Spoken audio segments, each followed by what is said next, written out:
market in Darien, where compared to 117, 10 years ago, where are people going? And that's a cause and effect still shaking out from the pandemic, where that market surged 35%. Right. So But is this the new normal because we're not going back to that era of zero rates anytime soon, at least? No, I think... Look, never say never, but all signs point to that's not happening. I do think that we're going to have interest rates pull back continued to support our economy, but it's not going to be the zero rates. But let's be clear. When you're paying 5 or 7 or 6%, you're making a lot more money in the bank with money in the bank. And when I had a 3% interest rate, I wasn't getting paid but 50 basis points on the money that I had in my bank account. So it all depends on how you choose to look at it. Right.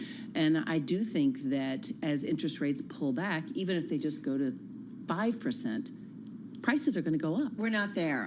We've got mortgage rates in the U.S. rising for a second straight week. Average 30-year fixed loan 6.88%, up from 6.82% last week, and it's matching a level reached in early March. Your buyers, so higher rates impact your buyers? Remind us of, sometimes we bring in people and they're cash buyers, they're good. Well, it forced a lot of cash deals last year because they were the ones that were getting the deals. Cash was always king, but in a market where people are priced out of it, that's why with interest rates up, the rental market surged, particularly the one-bedroom market. If you're looking to buy $1 million one-bedroom and you can afford $5,000 a month for your one-bedroom, you're pushing the $3,800 COVID deal out of the rental market because you'll pay $45,000. But so who is your customer? Give us an idea of a typical, I hate to say that because it's probably not, but is there a typical transaction that you do? I think that or the majority of deals? No, I mean, I would say I do from $20 million to $700,000. So I am I'm all over the gamut. What's the majority of the deals? 3 to 5, okay, probably, and most of them are taking mortgages. And there was a period of time where people saw the value in buying the rate down and paying $50,000. Interest-only loans are opportunities and choices. People like myself, I'm commission only. So when I flush $50,000, I can buy down my mortgage and adjust my rate right there in real time. Right. Hey, speaking of commissions, got to ask about the National Association of Realtors and the settlement reached last month. What does that do to you? You're a business person. You're an independent contractor. I mean, commissions is how you make money. Does that affect the way you're getting paid? Well, markets like New York are not quite like the MLS outside and across the nation, how that works. But, look, I think it's all a matter of transparency, about educating and talking. And listen, I believe that it's very important for people to understand who they represent and what their choices are. And I will be that person till I'm in my grave telling people the value that I'm supposed to be bringing to the table. And people have historically never had a problem with paying for that. I think it's really just about the transparency. I'm not quite sure how the cause and effect is going to be. We are proactively starting to talk to all of our relationships because they need to understand this is a change that's probably coming down to the pipe to us. I don't think it's going to affect us the same way it will outside of the city, but that's still part of the arm of our company. 10 seconds on pricing. Prices going up?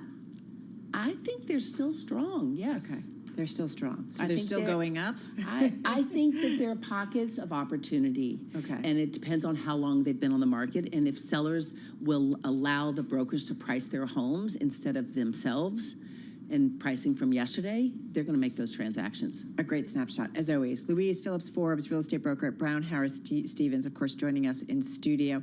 Hey, we do want to mention what's going on with shares of Apple. Yeah, Apple extending its advance to 4% for its biggest gain in 11 months. Shares right now higher by 3.6%. This after a couple stories, including an exclusive from Mark Gurman about Apple overhauling its entire Mac line with AI-focused M4 chips. A little perspective, stock down about almost 10% this year, and I think it was one of the Wall Street firms too weighing in about maybe hedge funders starting to look at Apple, maybe a little bit more JP attractive Morgan, considering the declines.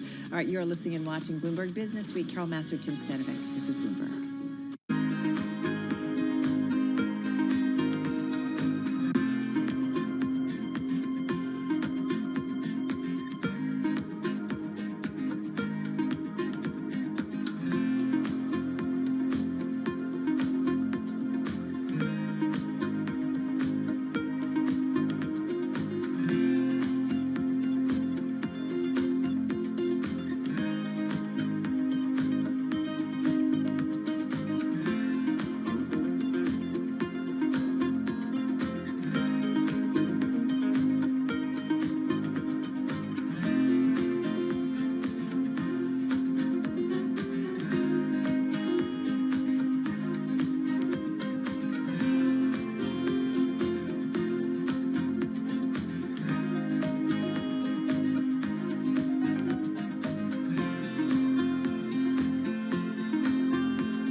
Today, I'm going to talk about how to succeed with a startup. Obviously, more than can be said here in 20 minutes, but I will do the best I can. The most important thing, the number one lesson we try to teach startups is that the degree to which you're successful approximates the degree to which you build a product that is so good, people spontaneously tell their friends about it. Startups always ask us for the secret to success. They always want to believe it's something other than this, because this is really hard to do. But this is it.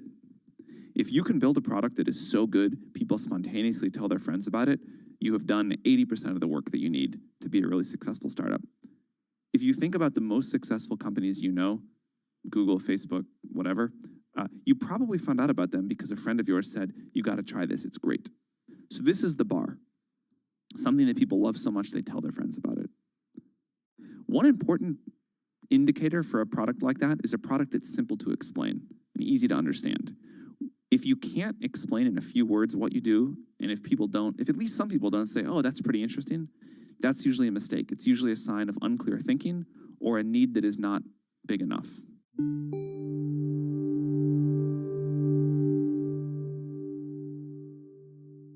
I want a bank that shows me what I spend instantly. We're Monzo. Give us a go. See? Well, I want a bank that can help me budget for the things I need, like a new leather jacket for Bingo. We can do that.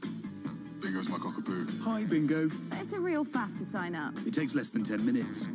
Race you. You're on. Time's up. How'd you get on? It's a draw. Is it? We hear you, Bingo. You make Monzo Monzo.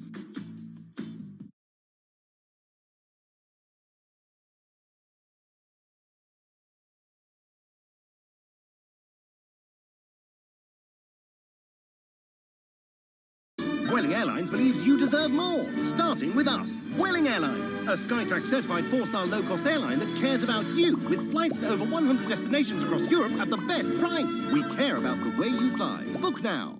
Comes as CEO Jim Farley is rethinking Ford's EV strategy by delaying some models, cutting spending on battery-powered vehicles by $12 billion, and pivoting to offer gas-electric hybrid propulsion systems across its lineup. Alpine Immune Sciences shares are surging after Vertex Pharmaceuticals said it agreed to acquire the kidney drug developer for $65 a share, or about $4.9 billion in cash. We've got Alpine up now by 36.9%, Vertex up by 1.2%. And Janux Therapeutics higher, adding to yesterday's gains, triggered by a Bloomberg News report that the cancer drug maker is exploring options, including a potential sale. Janux up now by 14%. And those are our top company stories at this hour. I'm Charlie Pellet, and this is Bloomberg. You're listening to Bloomberg Business Week with Carol Messer and Tim Stenevec on Bloomberg Radio and Television. It is Bloomberg Business Week. Let's get a check on the latest world and national news. For that, we go to Amy Morris in the Bloomberg at 99.1 Newsroom in Washington, D.C. Hey, Amy. Hey, Tim. House Speaker Mike Johnson and former President Donald Trump are set to propose legislation aimed at preventing non-citizens from voting. USA Today reports Trump and Johnson plan to announce the measure during a press conference tomorrow. Non-citizens are already not allowed to vote in federal elections in the U.S., and it doesn't happen often. Harvard University plans to reinstate the SAT or ACT for admissions requirements, following some of its peers in returning to standardized test scores after a pause caused by the pandemic. The school says this new policy will be for students applying for fall 2025. Maryland Governor Wes Moore will be in Washington later to press lawmakers for funds to reopen the Port of Baltimore and rebuild the collapsed Francis Scott Key Bridge.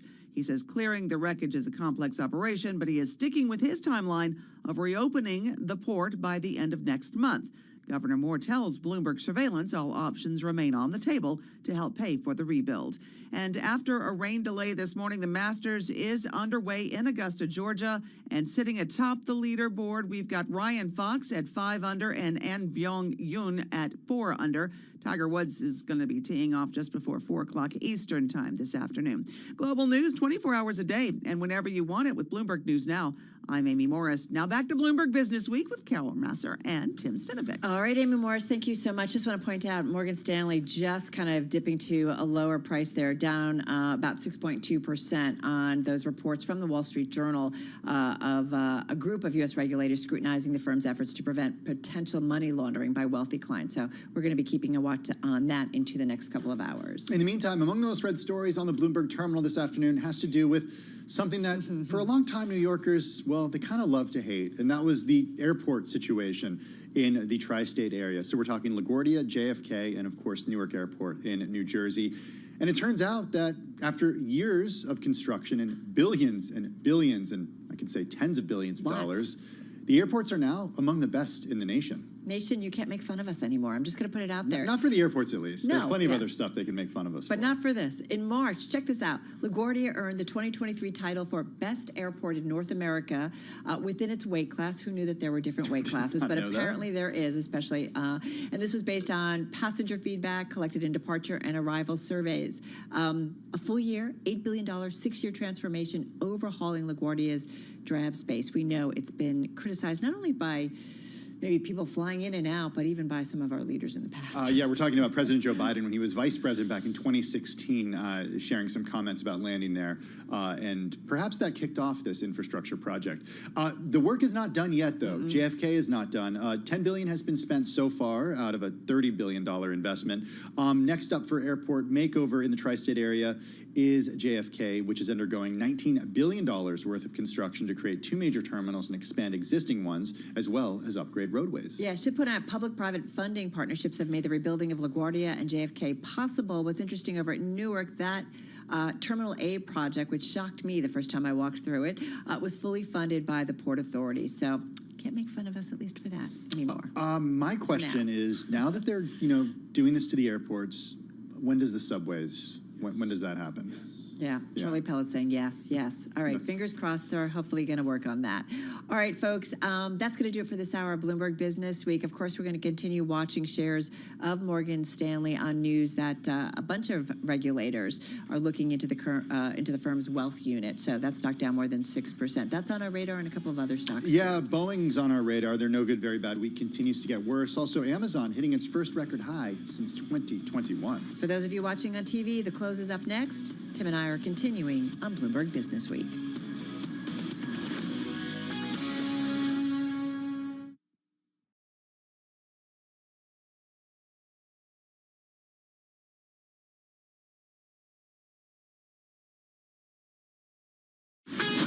This is Bloomberg Business Week. Insight from the reporters and editors who bring you America's most trusted business magazine. Plus, global business, finance, and tech news as it happens. Bloomberg Business Week with Carol Masser and Tim Stenevec on Bloomberg Radio.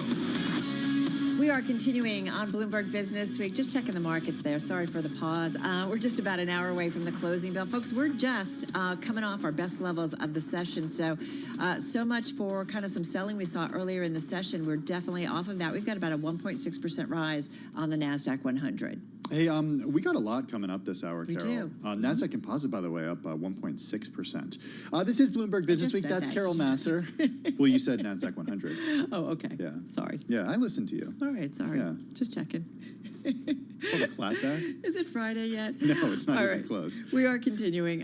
Got a couple of companies, though, on our radar. Yeah, Boeing, they're no good, very bad week, continuing to get worse. Also, Amazon is on our radar because the stock hitting its first record high, going all the way back to 2021. Apple we've been watching too, right? Yeah, Apple shares, they were up as high as 4% on a couple pieces of news. JP Morgan out with a note that you alerted me to earlier this morning, talking about how hedge funds are seeing a buying opportunity. And then Apple right now up 3.5%. Mark Gurman had a really interesting story about a huge refresh for its entire Mac line with AI-focused M4 chips. Stock having its biggest move in about 11 months, so definitely popping here and helping push the overall momentum. We got a lot coming up, including Brandy Chastain. She is the subject of the latest episode of The Deal with Alex Rodriguez and Jason Kelly, so we're going to get into that. And we're going to talk about a putter used by Tiger Woods. I never knew I could be so interested in a putter. This is a cool story. You really loved it. All right. Yeah. Lots to come in the next couple of hours. First up, though, a check on the trade and your top business stories. Over to Charlie Pellet we go. Hi, thank you very much indeed. 59 minutes to go ahead of the closing bell with the Dow, the S&P, NASDAQ. They're all advancing right now, right to the numbers. We got a rally to the upside here with the S&P up 45 points right now, 52.05. We've got a gain of 0.9%, very close to the best level of the day right now. The Dow Jones Industrial Average up 97, up 0.3%. The NASDAQ Composite Index surging 253 points, up 1.6%. 10-year 4.57%. The 2-year 4.95%. Gold up $28 the ounce now to $23.61, up 1.2%. And West Texas Intermediate crude down, retreating by 1%, 85.29 for a barrel of WTI. World's largest tech companies driving a rebound in stocks. Traders also bracing for a deluge of corporate earnings that will test this year's $4 trillion rally. And this morning, we got the latest data on inflation in the form of the producer price index. As for the overall backdrop and what we've got going on in markets, it is an update after that report this morning. Morgan Stanley shares now trading lower. We have got Morgan Stanley down now by 5.8% after a report from the Wall Street Journal that a number of regulators are scrutinizing the firm's efforts to prevent potential money laundering by wealthy clients. Again, recapping, stocks higher. S&P right now up 44, a gain of 0.9%. I'm Charlie Pelleton. That is a Bloomberg Business Flash. All right, Charlie, thank you so much. Carol Master along with Tim Stanovic. Charlie, of course, laying out the trade just under an hour to go to wrap up the Thursday trade. An interesting one, looking very differently from where it looked earlier this morning. And despite some individual names, we're looking at Morgan Stanley, Charlie breaking it down. It's still down about 6% ahead of earnings, not tomorrow, but next week. And so it'll be interesting. Obviously, it changes that earnings report, if you will, release, which comes out on April 16th. That they will get Morgan Stanley. That is probably a lot of questions on this. All right, I'm going to throw you a curveball here, Carol. Sure, this one just came up on my radar because it's one of my decliners today. Yeah. It's in the S&P 500. It's not a company we talk about a lot. Okay. It's down 60% today. It's called Globe Life. Sank by a record today. It's hit the lowest intraday level since 2013. Shares are halted right now, all following a critical report from Fuzzy Panda Research, which said it has a short position in the company. We should note representatives for Globe Life did not respond to requests for comment. This is among the most read stories in the last hour on the I don't even Bloomberg know what they do. What do they do? I don't know what Life they insurance. Life insurance. Yeah, you're right, halted. Stock's down 66% year to date.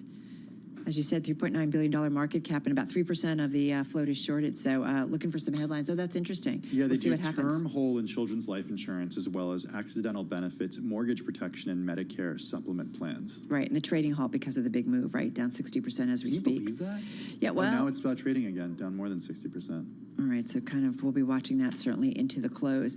Some of the other names, we talked about Apple in particular, and I think, here's a stock that's been under pressure all year. We've talked about, the Magnificent Seven aren't the Mag 7 anymore, and it's down about 10% this year, but a very different tone today, as we talked about earlier, a couple of reasons, and we'll dig into it a little bit later on, but the stock right now up about 3.5%, was up as much as 4% earlier in the session, which was the biggest move we've seen in about 11 months. Well, Boeing shares are down about 0.5% right now. They hit their lowest today since November of 2022. This after the Wall Street Journal reported that an internal review at the company found that executives, including CEO Dave Calhoun, took personal trips on the company's private jets that were improperly recorded as business travel. And Tim, this is coming the same week that an longtime engineer over at Boeing, alleged the company took manufacturing shortcuts on its 787 Dreamliner, which prompted a probe by the FAA. Boeing, for its part, Tim, calling the claims, quote, inaccurate. Okay, that's just a bit of what happened this week. Needless to say, it has not been a great week for the company. George Ferguson has been following all of it. He's Bloomberg Intelligence Senior Aerospace, Defense, and Airlines Analyst,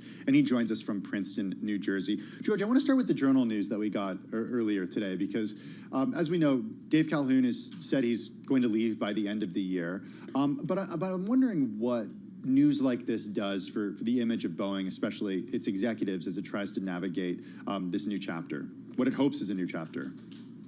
Yeah, I mean, to me, this just sort of reminds me that when a company gets under the spotlight, is scrutinized harder, people pour over everything. And so I mean, I think when I looked at the chart in the journal, it showed that Dave Calhoun is pretty far down the list of CEOs spending on personal travel with corporate jets.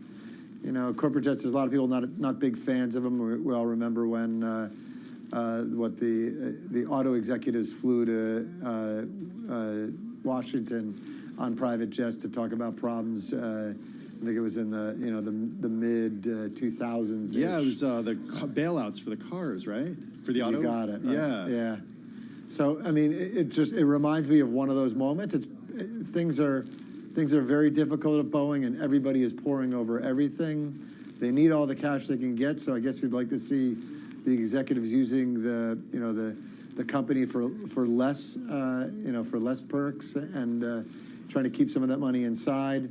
But again, it doesn't surprise me. It's typical for an executive to be using these private jets, even for personal use, because frankly, they're always on. They're always working for the company, and there's a security element to it as well. So yeah. Sometimes there's speed. I don't right have a in time. private jet, but yeah, I don't either. I don't know. But you are always working. We're all commercial people. But having said that, I mean that's not the real big problem, right? At Boeing, as we've been talking with you, and I am curious how you think about this whistleblower when it comes to the 787 Dreamliner. Yeah, I mean that's sort of obviously a lot more concerning. I think one of the things we're trying to figure out here is, Boeing had previously worked with the FAA on some of these tube joining problems on the 787 last year. It interrupted production for a while, deliveries. They did a bunch of fixes. So we knew they already had some sort of problem in that process. And this whistleblower is claiming that, this mating of tubes process is one that, not done right, it'll affect the longevity of those airliners over the long run, right? Not necessarily today. It'd be very concerning to me if I was an airline and buying those airplanes. They're $130 million airplanes. The 787 is a very, very important airplane to Boeing. Right next to the 737 MAX, it's going to have the largest volume. Volumes, they're kind of growing right now. Will grow to like 10 a month, I think, here in the next couple of years, compared to like a 737 that should be up in the 40s and 50s in a couple of years. It's still much smaller, but it's the next commercial airplane that's going to bring, not next, but it's the next most important commercial airplane that's going to bring more profit generation, cash flow generation to the company. And so, and again, it's been very successful. It's sold very well. So Boeing really would hate to see anything get in the way of that.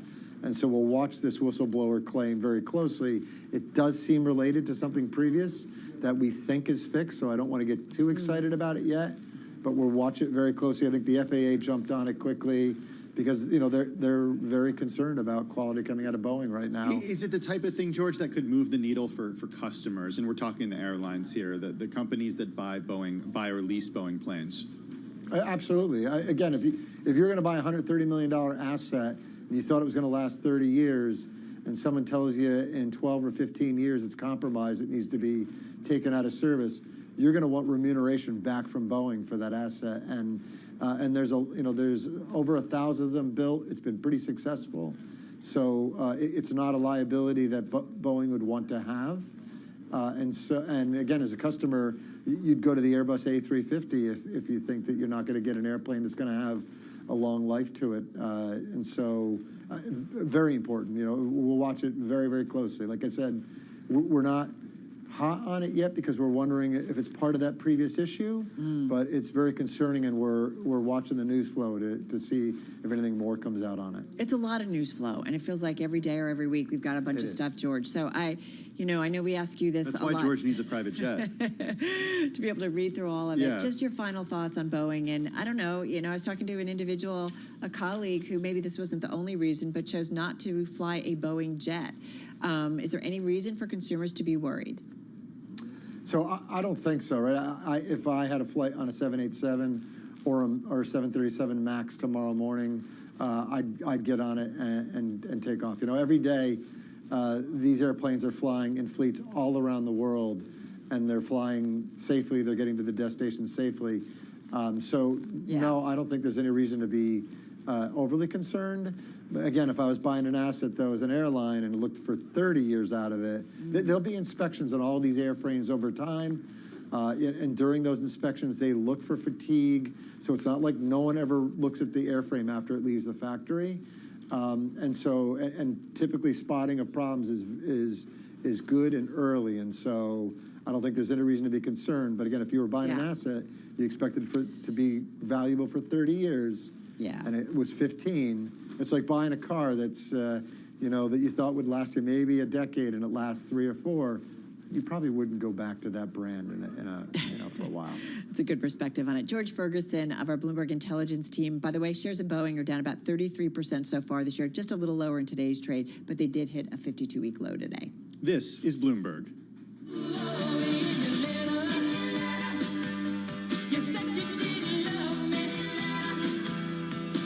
Well, Amazon shares hitting their first record since 2021. Amazon CEO Andy Jassy out with a new letter that said his company's cloud infrastructure will become an essential part of the Gen AI boom. He also said, Carol, that AI may be the largest tech transformation since the cloud. He should know a thing or two about the cloud. Who? Because Andy Jassy. Yeah. He came from AWS, of course. I mean, this is Absolutely. the guy who created AWS. And that the societal and business benefit from Gen AI will astound us all. Let's get to it with Spencer Soper, Bloomberg News technology and e-commerce reporter, and he was up early out there in Seattle covering it all, including the latest missive from the Amazon CEO. Hey, Spencer, always good to check in with you. So what do we know? What do we need to know about this annual letter from Jassy? They get longer every year. Sorry. Well said. Love it. He's up to 5,500 words. But who's counting? This year from 5,000 the previous year and 4,500 the year before that. So. He's like taking a cue from Jamie Dimon, I think. That's because it costs nothing in the cloud for him to put him up there, right? He can write as much as he wants.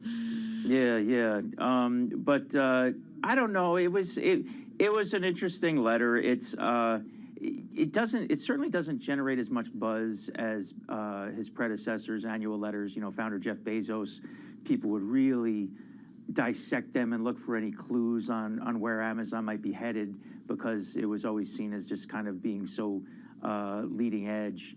But this one was more like the top really just read like an earnings report, just kind of going through some highlights.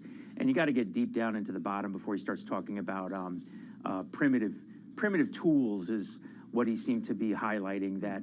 And I think what he's really trying to address is this feeling that maybe it's like there's a sentiment that maybe Amazon's getting a little bit left behind in the AI race to like Microsoft and Google. And he's trying to really assert like, look, we're going to make the infrastructure that this stuff, thrives on.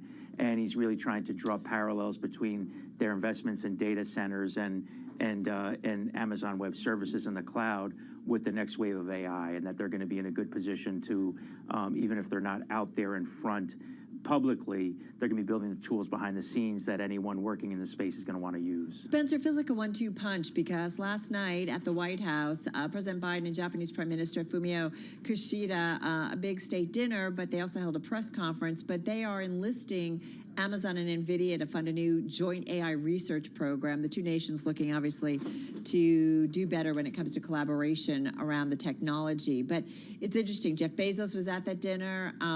It does sound like they're kind of all out there when it comes to AI. I don't know. How do you think about it when you report about this company and kind of its role when it comes to artificial intelligence? It sounds like the cloud. I mean, people are going to need the cloud maybe to, do some of this machine learning and data processing, if you will.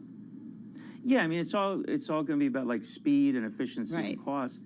And so when I look at it as a reporter, I try to ignore AI and artificial intelligence just as buzzwords and just figure out, okay, what is it enabling you to do? What did you used to do?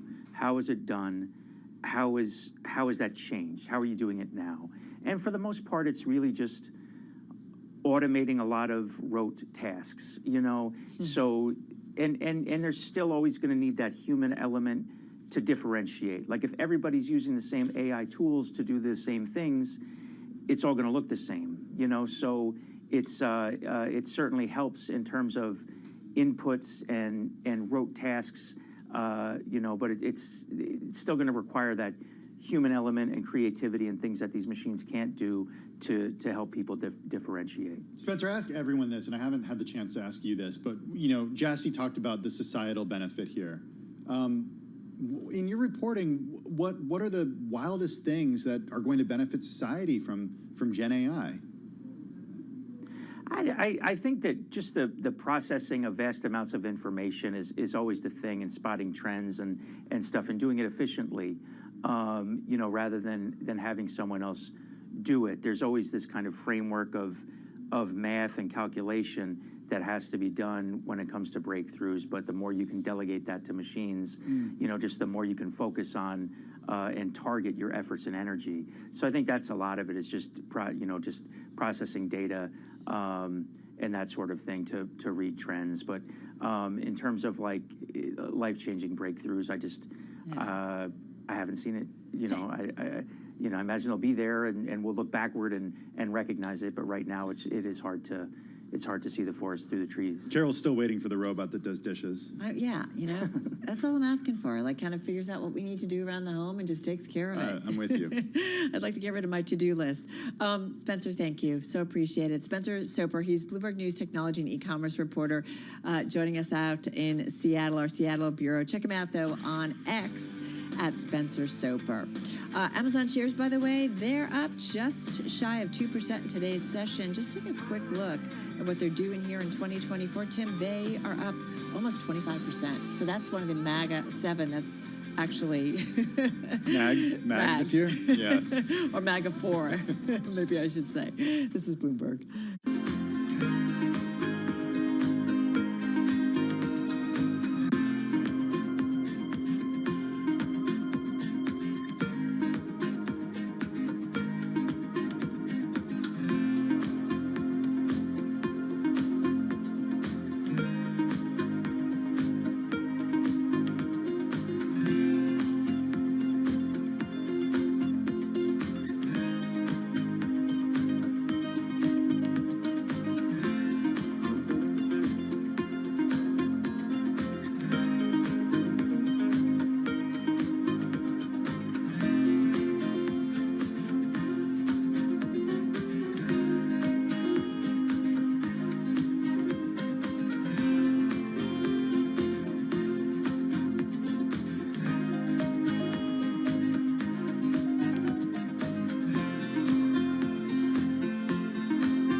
It's 3:21 on Wall Street. We do check markets all day long here at Bloomberg. We're keeping an eye on Morgan Stanley shares. Right now, they are down by 5.5% after a Wall Street Journal report that a number of regulators are scrutinizing the firm's efforts to prevent potential money laundering by wealthy clients. Right now, we've got Morgan Stanley lower by 5.2%. The Dow, the S&P, NASDAQ, they're all pushing higher. A Thursday rally underway with the S&P up now by 45 points, up by about 0.9%. Dow Industrials up 382, up by 0.2%. And on this PPI Thursday, NASDAQ is up 270 points, a gain of 1.7%. 10-year at 4.55% with a 2-year now yielding 4.93%. Gold is up $29 the ounce. Spot gold at $23.63 the ounce, up by 1.3%. On a retreat today for West Texas Intermediate crude, down by 1%. The European Central Bank is pointing to the first rate cut in June. In the U.S., the Producer Price Index increased by the most in 11 months, while trailing estimates. The latest inflation data has some investors rethinking the timing of Fed rate cuts, but Winnie Caesar, global head of strategy at Credit Sites, is sticking by June. We still have some hope that the Fed is also going to be able to go in June. We think some of the headline data have made things appear much stronger than the kind of underlying fundamentals would actually indicate. So we're holding out hope still for a more coordinated policy easing cycle across the ECB and the Fed.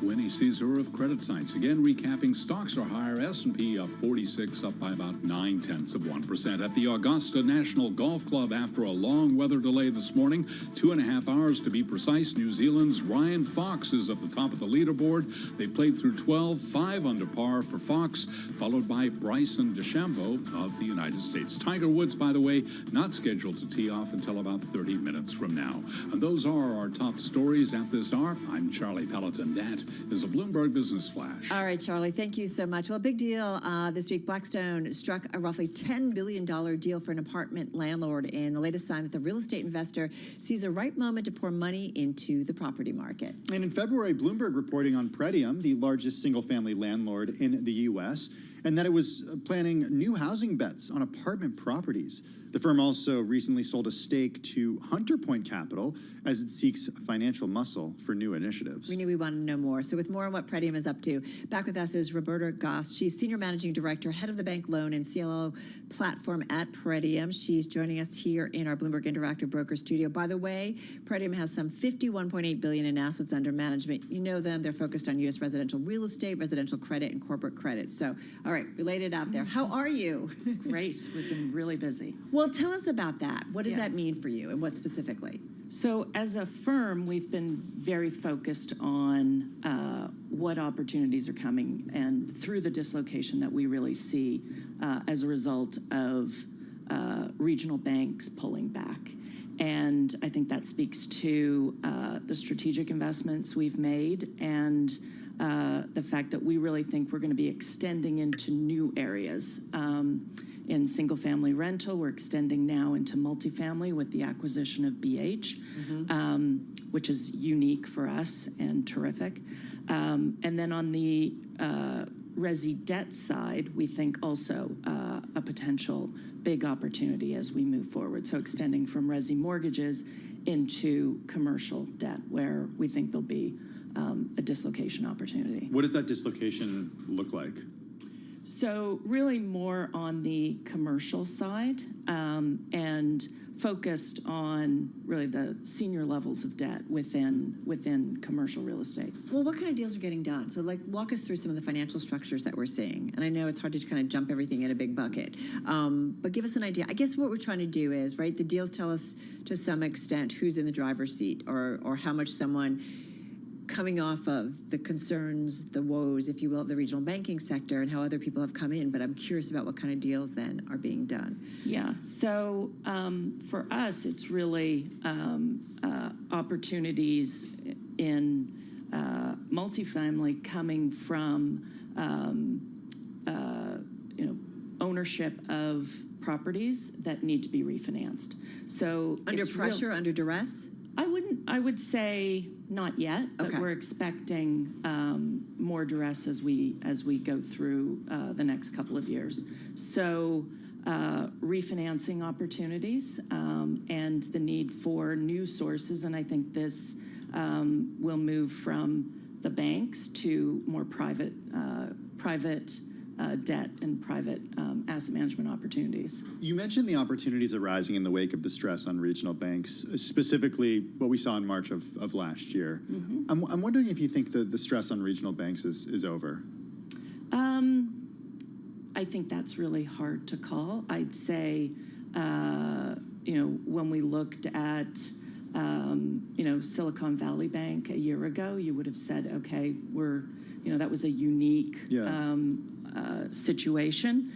We've seen other banks, have to pull back and shore up capital over the course of the last year. So I think it's very difficult to call. I think, we're just believe that there's a broader opportunity as the regional banks, over the next 5 to 10 years really start to shrink. To retrench. Yeah. Also, in terms of, it's interesting because I know Bloomberg, and I think it was our Patrick Clark reported back in February, how you guys were extending credit to home builders because of the void that was created by the regional banks as they were retreating back. How would you kind of characterize that level of activity? You said you're very busy. Is it, give us an idea exponentially, like in the last 6 months or something, how much it's increased? Well, I think from our perspective, in terms of being really busy, we've positioned ourselves strategically to be set up for all of these opportunities. Whoever needs it. Right. We had been very active with the home builders now for a couple of years. And when you guys did well off the great financial crisis, right, when it came to residential? Yes, saw opportunities. So Dawn started the firm in 2012, really as with a view that there was a structural shortage of homes in the United States. And that has... Don Mullen, your founder. The founder, Don Mullen. And that really hasn't resolved. It's probably become more amplified as we go, over the last decade, 12 years. And we think that that's still an opportunity and going to continue to be one. So you don't think that will get resolved anytime soon? The structural shortage. Yeah, and the reason I ask is because there are some folks out there who are arguing, it's getting so bad that we're starting to see actual zoning changes in some towns and municipalities, which, when it comes to people who fight these sorts of things, they're starting to give in some areas because they realize that the housing crisis is so bad. Well, I think that what we're trying to do is solve for this problem. And I think our relationship with the home builders really goes to that. We're trying to, fix what we think is, a nationwide issue and partner with the right either municipalities or home builders or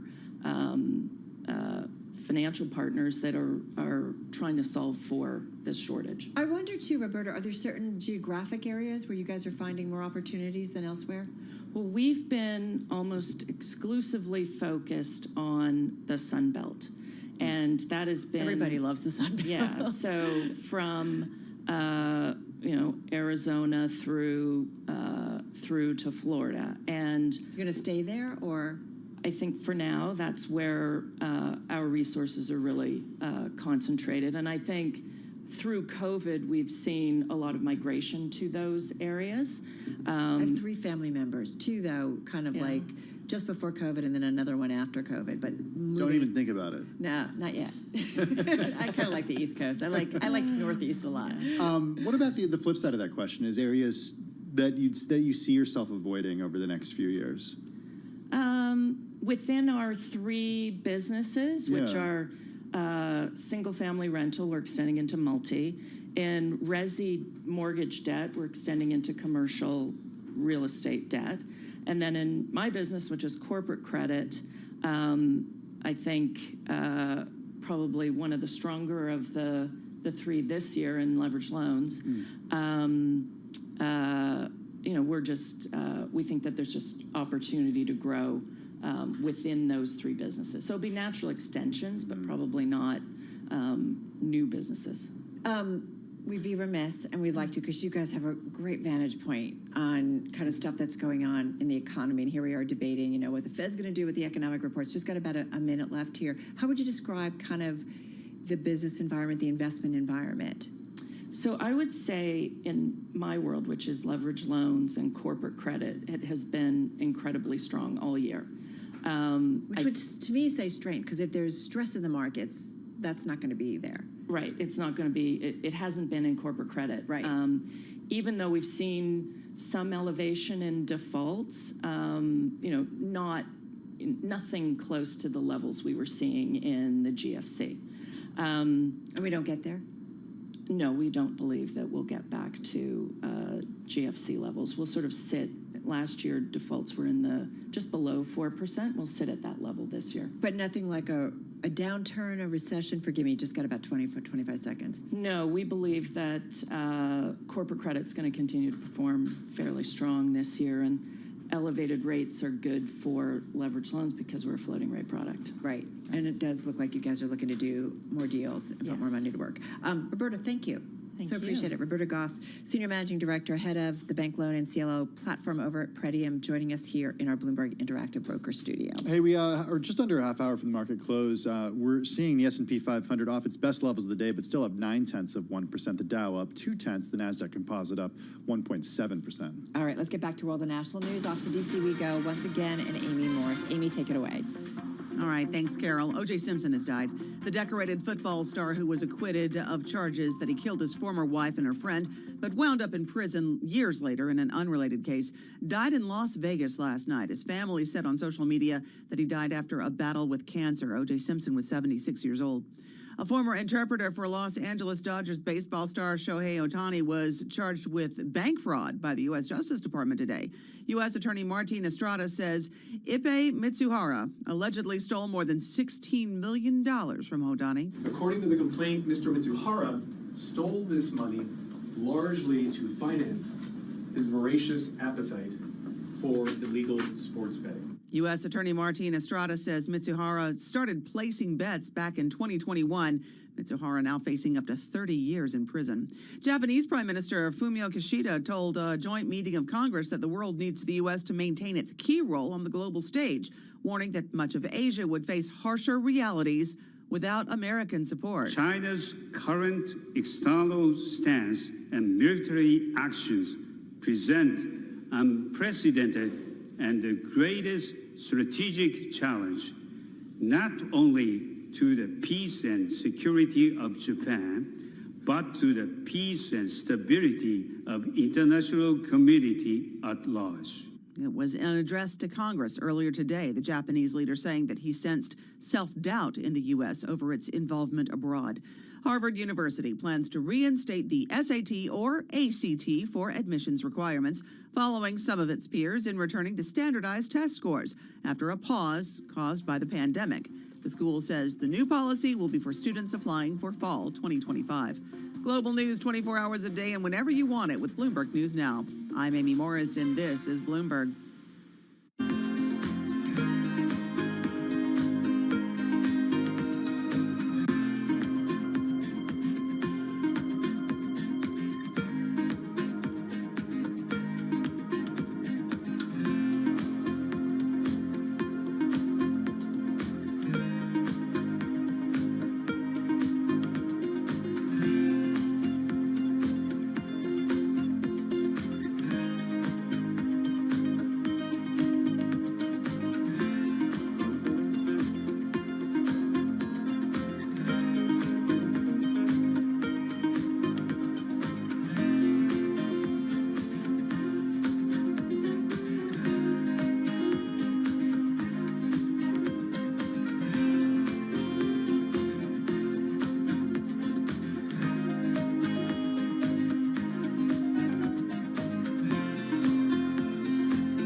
It's 3:40 on Wall Street. We do check markets all day long. Here at Bloomberg, we have got stocks pushing higher. PPI Thursday. Let's head right over to the first word breaking news desk for today's afternoon call.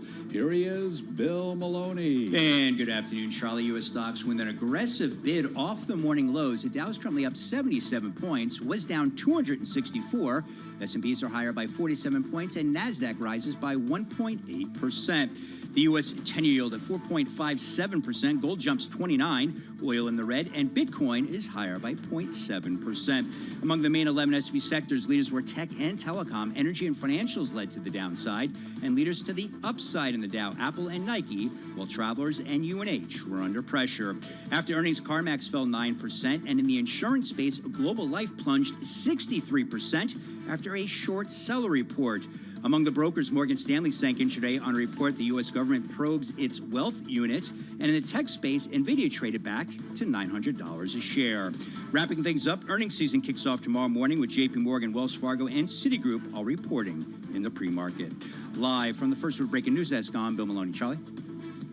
Maloney, and to hear live breaking news over your Bloomberg, type SQUAK, S-Q-U-A, on your Bloomberg terminal. I'm Charlie Pellet. That is a Bloomberg Business Flash.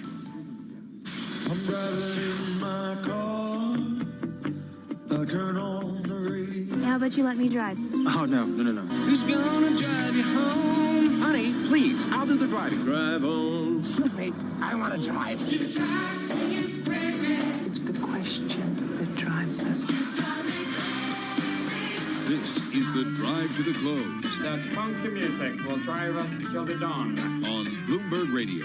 All right, everybody, just about 18 minutes left in today's trading session, getting ready to wrap up the Friday trade. We just heard from Charlie.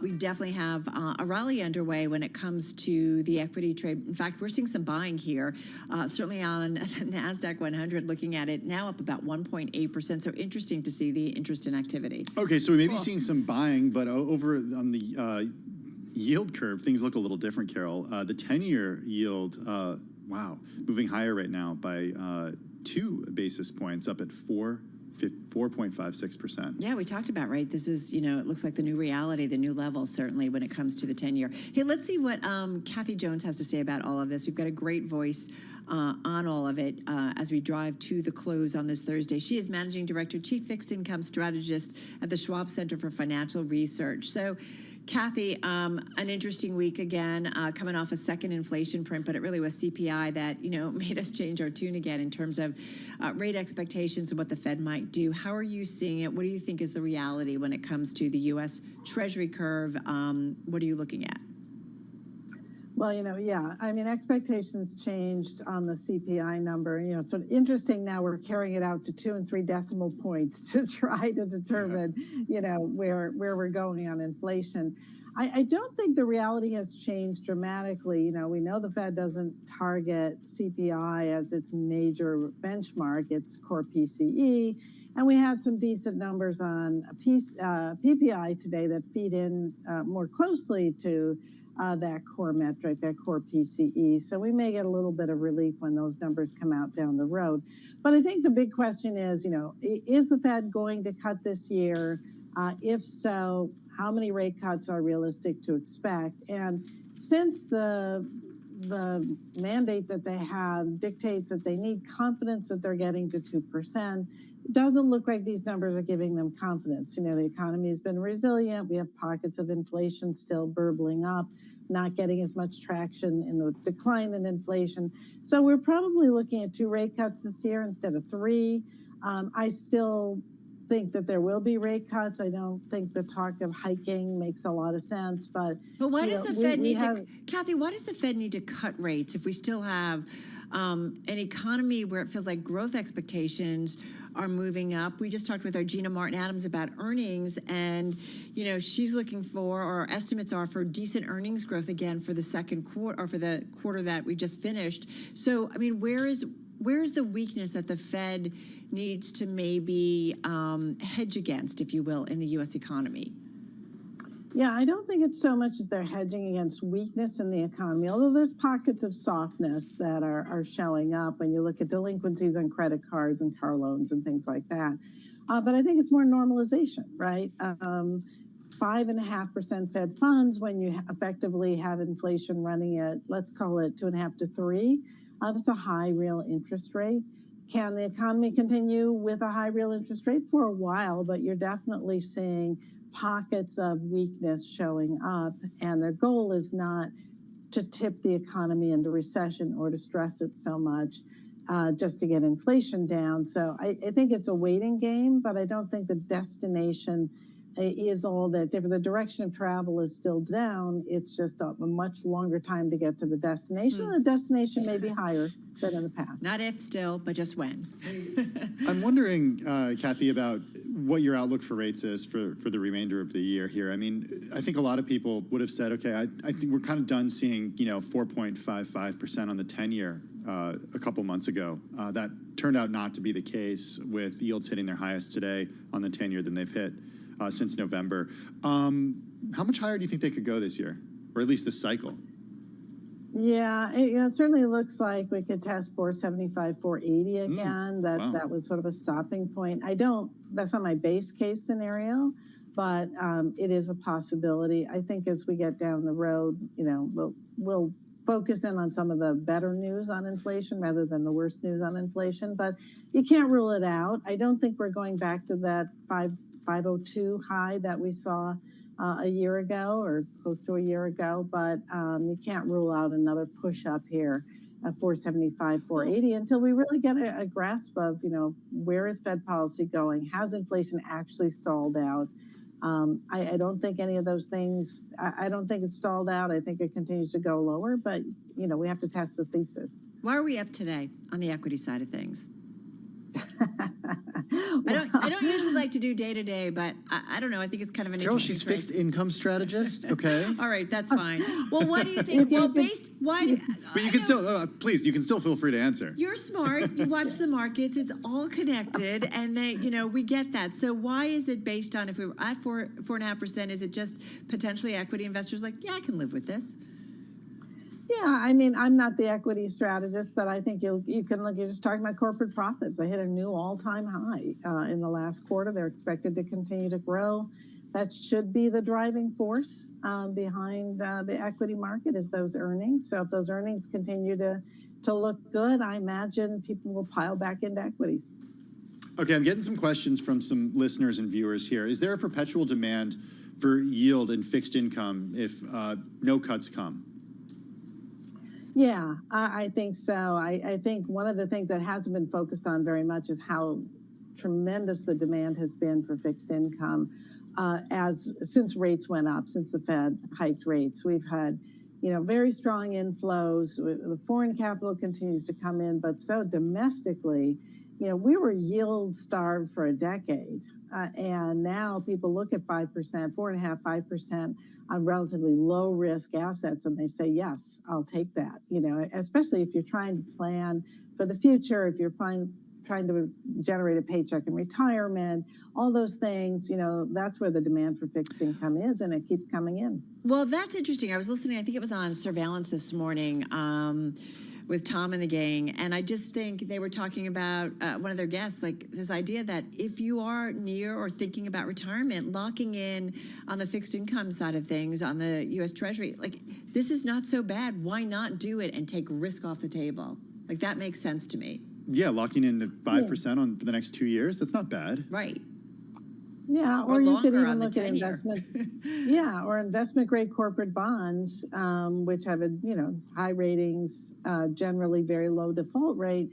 Those yields are 5.5% for, you can go out 5 to 7 years. I mean, if you want to have a 5% yield, you don't have to sit at the short end. You can move out the curve and not take a lot of risk to get it. All right, going to leave it on that note. Hey, listen, thank you so much. Kathy Jones, Managing Director, Chief Fixed Income Strategist over at the Schwab Center for Financial Research, joining us from Miami. We've got just about 10 minutes left in the trading session. And folks, yeah, we are pretty much at our best levels of the session, certainly on the NASDAQ 100, which is leading the way. If I look at the S&P, more names are higher, about 273 to the upside. And if we look at the NASDAQ 100, where you find those big mega cap tech names, you've got 84 names that are moving in today's session to the upside, only 17 lower. This is Bloomberg.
your company news headlines on Bloomberg Radio. From Bloomberg World headquarters, I'm Charlie Pellet. Morgan Stanley shares now lower by 5.3% after a Wall Street Journal report that a number of regulators are scrutinizing the firm's efforts to prevent potential money laundering by wealthy clients. Now, the Journal, citing sources, says the SEC, the Office of the Comptroller of the Currency, and other Treasury Department offices are digging into whether the New York-based bank has done enough to investigate the identities of risky clients. Morgan Stanley down now by 5.2%. Ford Motor is slashing prices of its electric F-150 Lightning pickup truck by as much as 7.5% as the automaker prepares to resume deliveries this month following a halt earlier this year over an undisclosed quality issue. Ford shares, they're up now. Ford up by just about 0.1%. Amazon shares are trading at a record. Amazon CEO Andy Jassy says his company's cloud infrastructure will become an essential part of the generative AI boom. In the company's annual letter to shareholders, Jassy said, quote, "We're optimistic that much of this world-changing AI will be built on top of AWS." Anurag Rana is a senior tech analyst with Bloomberg Intelligence. One of the things everybody needs to remember is in cloud infrastructure, Amazon has the commanding lead. It has over 40% of market share in that particular area. The thing that they don't have right now is a very close relationship with OpenAI, and OpenAI's ChatGPT is the buzz over the last 1.5 years, which runs on Microsoft Azure. So which is why you can see the numbers flow into the Microsoft cloud, but not so at this point for AWS or Google.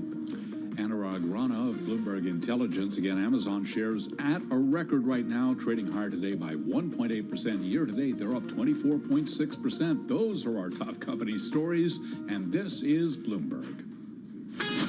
This is Bloomberg Business Week with Carol Messer and Tim Stenevec on Bloomberg Radio and Television. All right, everybody, in just a few minutes, we're going to head over to our TV colleagues so we can wrap up the Thursday trading day. So we'll do that in just a moment. In the meantime, one of the most read stories, in fact, the number 3rd most read story on the Bloomberg in the past 60 minutes is another exclusive by Mark Gurman. I'm thinking he doesn't sleep, man, because he just I don't know how he does churning it. them out. You know, he's been doing this since like junior high. It's what makes it so charming pretty and amazing, endearing, and such a good reporter on Apple. Truly a legend, and also just a super nice guy. Yeah. Mark reporting that Apple is aiming to boost sluggish computer sales and by preparing to overhaul its entire Mac line with a new family of in-house processors designed to highlight AI. The company, which released its first Macs with M3 chips 5 months ago, is already nearing production of the next generation. It's the M4 processor. That's according to people with knowledge of the matter. The new chip, Carol, will come in at least 3 main varieties, and Apple's looking to update every Mac model with it, said the people who asked not to be identified because the plans haven't been announced. All right, so why do we care? Apple, which has been kind of left out of the Mag 7 because it hasn't been doing so well this year, it is actually up about 4.3% in today's session. That is up the most in nearly a year since May of 2023, so 11 months. So we're seeing a big move to the upside. Having said that, as Tim was detailing this story, you got to keep in mind that the Macs have been under pressure. As Mark reports, this is kind of coming at a critical time. It peaked, the Mac sales, back in 2022. Mac sales fell 27% in the last fiscal year, which ended in September. In the holiday period, revenue from the computer line, flat. I got to get a new computer. So there you go. I have a Mac laptop that is from 2015. Yeah. And it still works pretty well. Yeah, I'm trying to think how old. I know we bought a It's new pretty, one for... but think about why we haven't bought new computers in a long time, right? Because we have an iPad. Yeah. Because we have phones that we upgrade every few years Wait that till your do kids so are much. older and they're in school. You'll be buying them pretty regularly. Yeah, I don't know what they're going to be using though. I don't know. I'm trying to think. Both of the ones for high school, I think even, and I can't remember for grade school, but high school and for college were Macs, were Apples. Interesting. Apple Okay. laptops, yeah, in a big way. Well, that's a few years away still. Yeah, that is. They'll give them the old 2015 for you, laptop. For you. I'm looking at the tail end. And then there's, of course, a master. So, yeah, it just kind of keeps on going. All right, everybody. Apple shares, though, definitely a standout. And really, we're seeing the MAGA 7, or Magnificent 7, I should say. Whoops. Got a little political there. Magnificent 7 helping fuel the rally we're seeing in the NASDAQ 100. Over to our TV colleagues. That's because Beyond the Bell, save me Beyond the Bell. It starts right now.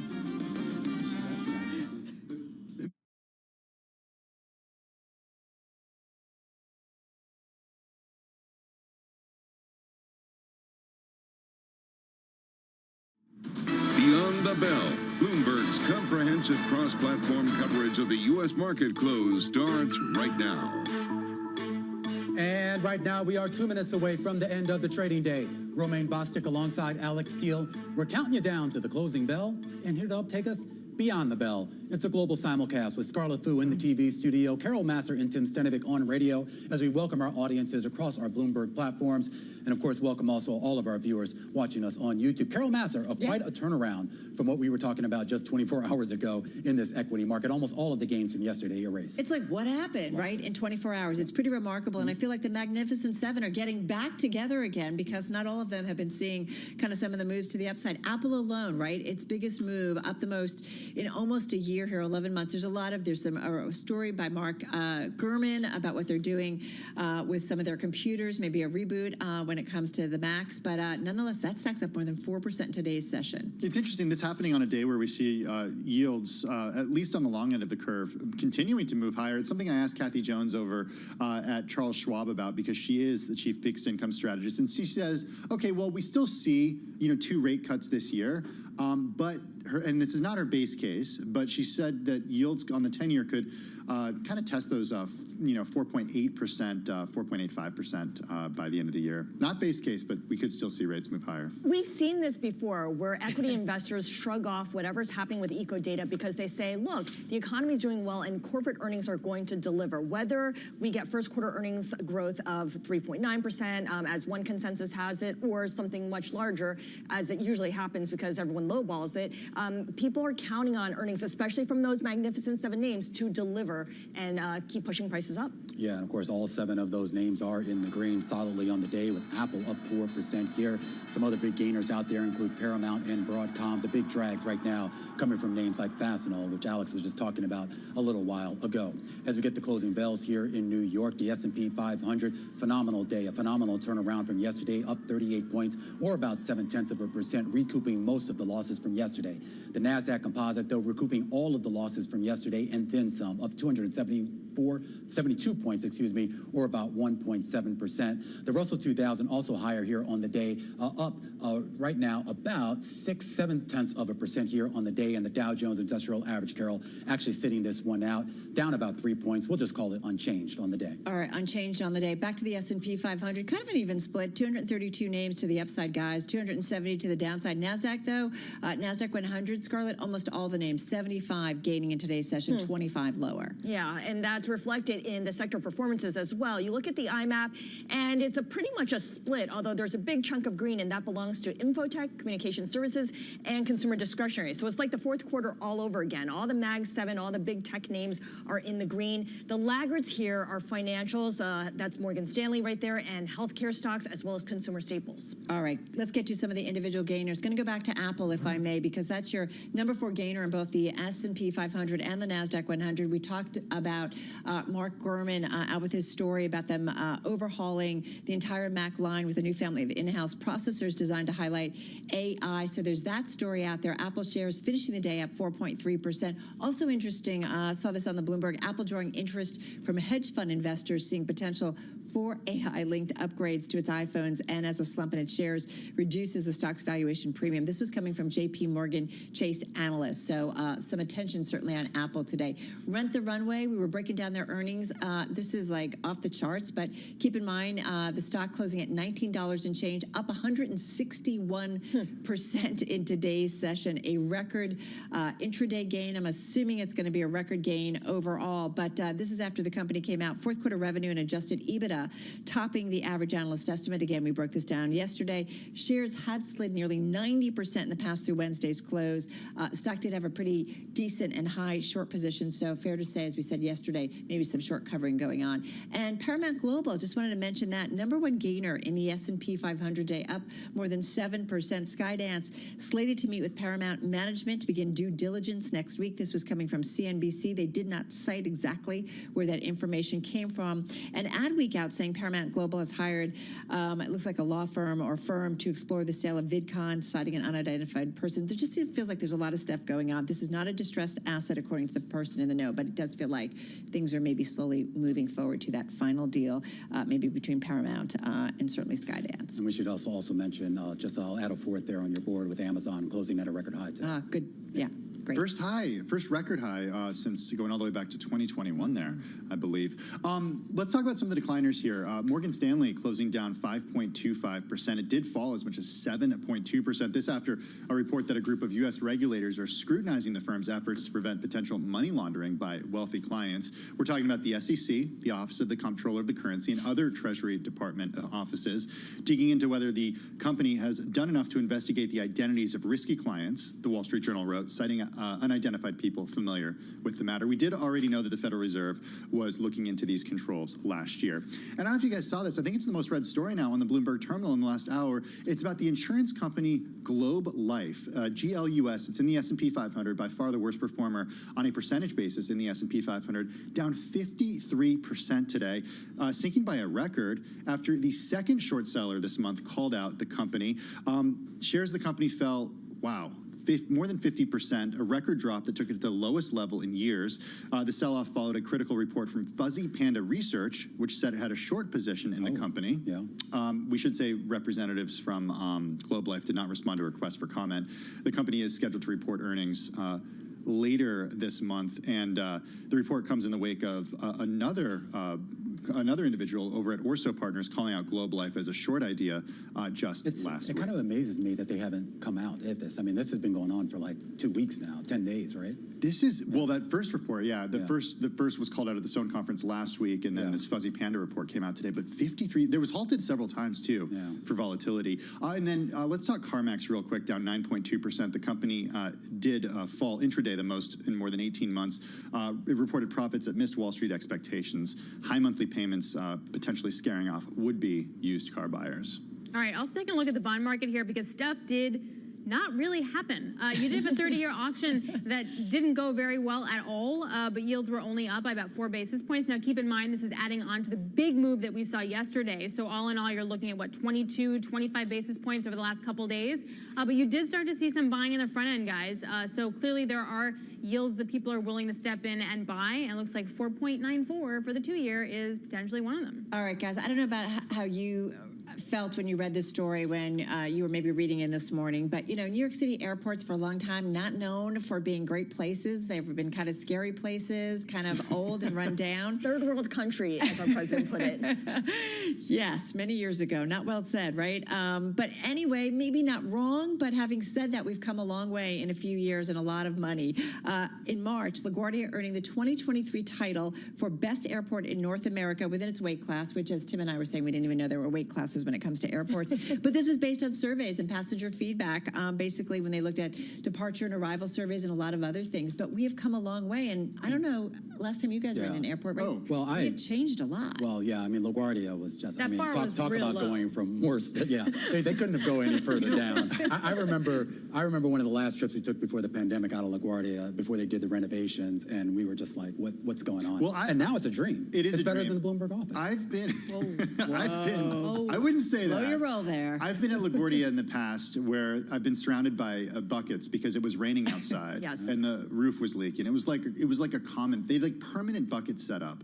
It's pretty amazing to see. I mean, it comes at a cost, tens of billions of dollars, public-private partnerships that made this possible. But I've been saying all day, when are they going to do the subways? Because it did work so well. Well, that's a whole other issue, isn't it? You can have gleaming airport terminals, but if you can't really get there, they're going to expand the air train there, but it costs too much money. So right now, they're running shuttles, which mean you get stuck in Queens traffic. No, and there's no air train, I believe, coming to LaGuardia. No, there isn't, because it's too cost prohibitive. Exactly. Can we just enjoy the nice airports for just a little bit? I wish they'd fly more direct New York to California flights out of LaGuardia. They don't do that? They don't do no. I think there's only one, but they don't have the runway for it. The good thing, though, is, I mean, JFK is starting to step its game up, too. I mean, there's a couple terminals they still need to kind of address, but I've been in the newer one they did out. It's actually pretty nice, too. You know what was really nice? I went the last couple times I got into Houston, Newark, which I never go to because it cost me like $200 to get there from Brooklyn, but it's really nice and very efficient. Terminal A, it's really gorgeous, right? How did that happen? I don't know. That was Port Authority at work. See, guys, things can happen. That was Port Authority? That was Port Authority who paid for that. We're all one. just, stunned into silence. Yeah, I am stunned into silence. Doesn't Port Authority? Okay, never mind. Hey, you guys Go there. Careful, be careful. We got to go, but I just want to do another shout out for today's big take about the ROI on college. Really, really good story, and kind of wish it would have existed. I won't say how many years ago. A few years ago, I would have. When you're 17 years old, you're not like looking into this stuff the way you should. But, I know we don't have time to talk about this, but we were talking with the KPMG U.S. CEO earlier, that CEO survey. He actually said some companies are actually dropping some of their college degree requirements for some. I don't believe that. I think people say that, but in practice, it's very difficult for them to look at 2 resumes if they're actually even looking at them and say, you know what, we're not going to go with the guy who graduated from college. When their kids don't go to college, I'll believe it. It's hard for kids to even get internships. I mean, they're so picky. Yeah. So I'm with you, Scarlett, on that. I don't think they're dropping it. It's a great talking point, but. All right, guys, that's going to do it for us. Our cross-platform radio, TV, YouTube, Bloomberg Originals. We call it Beyond the Bell. We will see you for the Friday edition, same time, same place tomorrow. This is Bloomberg Business Week. Insight from the reporters and editors who bring you America's most trusted business magazine. Plus, global business, finance, and tech news as it happens. Bloomberg Business Week with Carol Masser and Tim Stenevec on Bloomberg Radio. It is Bloomberg Business Week. That's Carol Masser. I'm Tim Stenevec. Are you sure? I mean, for right now. For right now, it's been a long day. You know what's great about Thursdays? Many things, but I know one in particular. It means that a new episode of The Deal with Alex Rodriguez and Jason Kelly drops tonight. This one is episode 7, and it features none other than U.S. soccer legend Brandi Chastain. Yeah, exactly. As we said, 9 p.m. Wall Street time on Bloomberg Originals. Catch it Friday at 7 p.m. on Bloomberg TV. Podcast already available for download at Bloomberg.com or wherever you get your podcasts. We've got with us Bloomberg Originals chief correspondent Jason Kelly right here in the studio. Everyone knows Brandi Chastain. Yes. Olympian, World Cup winner, co-owner of Bay FC. Yeah. That's kind of her newest. That's right. Part of her title. Yeah, going back to Kelly for you. I mean, this is a huge deal. You know, we talk about the deal. This is a massive deal, not just for Brandi, but for women's sports, for women's soccer, certainly. And it's coming at this really interesting moment for her. Before I really get into it, let's hear what she had to say, because she puts it in some great context. I honestly believe that part of the equation that wasn't in our control was the mass general public and the business sector not ready for women. Yeah. Not ready for powerful women, not ready for women with big voices who have grand ideas. We didn't have the deep pockets. And before coming here today, I think that's the one thing that kept coming into my head was I had $0 that I could be an owner with. Cool, right? I mean, like in the sense of like, I have to say, we filmed this in San Jose, which is, her hometown. She is bringing this team. She has brought this team with the help of a lot of people, including some Wall Street financiers, to the Bay Area. But what a moment to launch this, given everything that's going on, college basketball. It's a moment we've long waited for.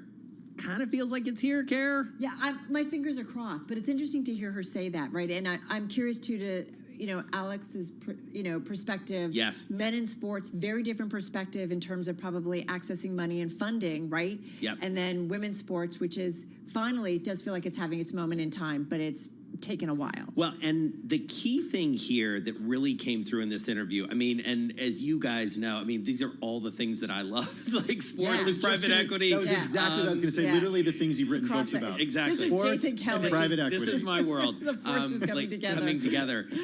But what's so fascinating is the partnership here is very representative of what's happening, which is institutional money finally coming into women's sports. We've seen it in men's sports. We've seen it in global sports. But this is, we love our superlatives here at Bloomberg. This is the first time a private equity firm, an institutional owner, is allowed to be the majority owner of a U.S. sports team. And it's going to change the equation in a lot of ways. $125 million invested. Yeah. Brandi and 3 other former U.S. national team players are co-owners. This is good business. Well, well, go ahead. Well, private equity, you know it Yeah. so well, Jason. You've written 2 books about private equity.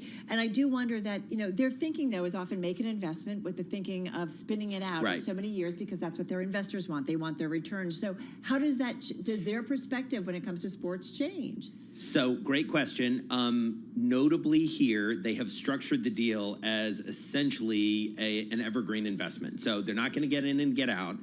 It's more of a growth type investment that Sixth Street in this particular case is making. And Sixth Street, co-founded by Alan Waxman, former special situations head at Goldman Sachs, then got into business with TPG before he started Sixth Street. They have huge conviction around sports. They're a minority owner in an NBA team. They're invested in European soccer. So they sort of see this landscape. What they see in women's sports specifically is massive audience, massive growing interest, underinvestment. So you pencil it out. Nice metrics. And that's what you're looking for. Is this an inflection point when it comes to women's sports in general? I think of what happened with, and we'll talk about brackets for a cause in a minute, but I think about what happened with Caitlin Clark and the interest around Caitlin Clark and people saying, wait a second, this is a star we're going to follow wherever she goes. So here's another great thing that you guys may have seen. For the first time in history, women's March Madness, more viewers than men's in the final. So this Sunday, when Caitlin Clark,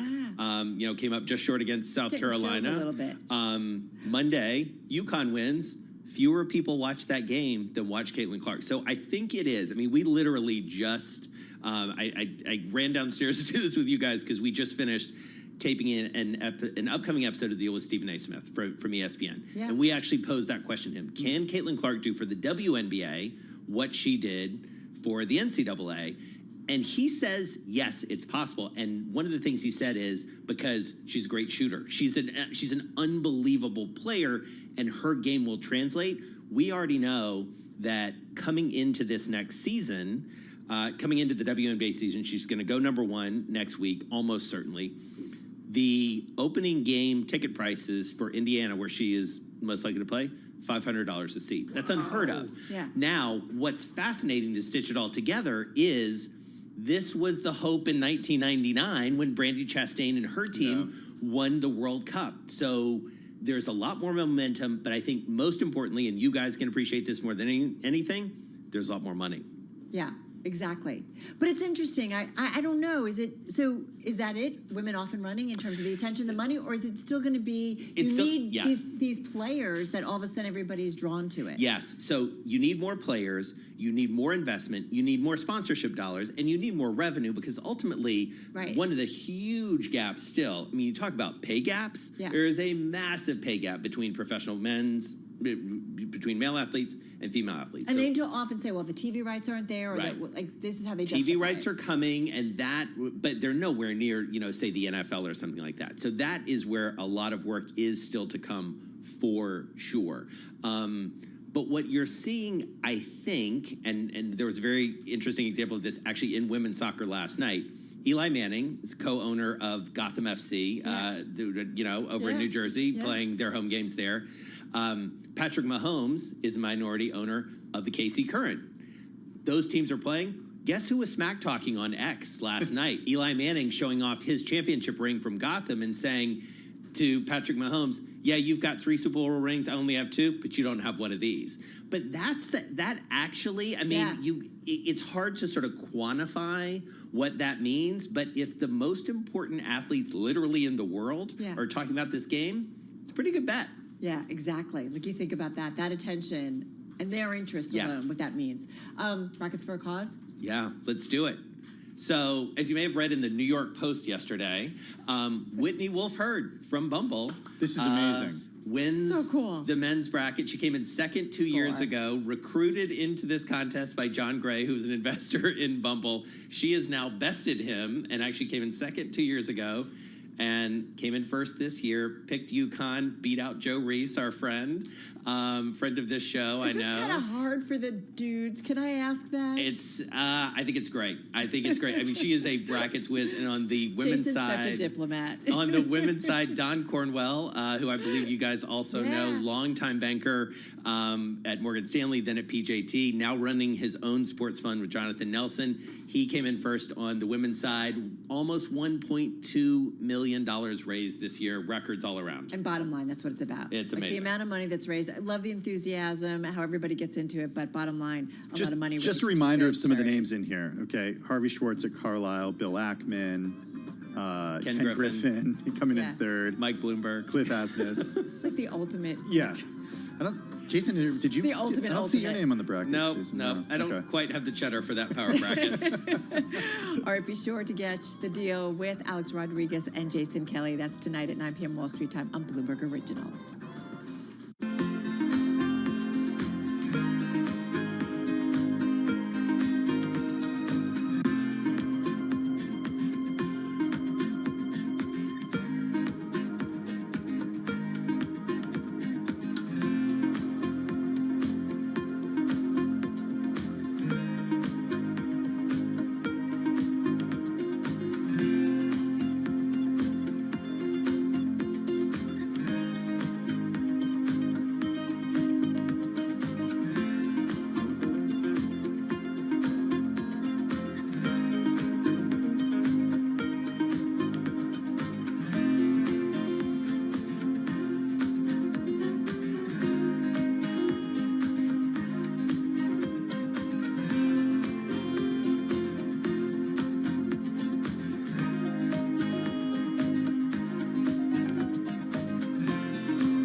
Another thing that startups need to look for is a market that is either started to undergo or is soon going to undergo exponential growth. I think this is actually related to one of the biggest mistakes investors make when evaluating startups. Investors always say, well, what's your growth rate? We care about the growth rate. Investors will forgive smallish revenue today if it's growing quickly. For some reason, people don't think about markets this way. But if you think about the most important startups, they are the ones that I start in small markets that are growing very, very quickly. 11 years ago, the market for iPhone apps was $0. It's now huge. And I think if you only think about the TAM today, you'll make a big mistake. What you really want to do is identify a market that's going to grow every year and be able to ride that up elevator.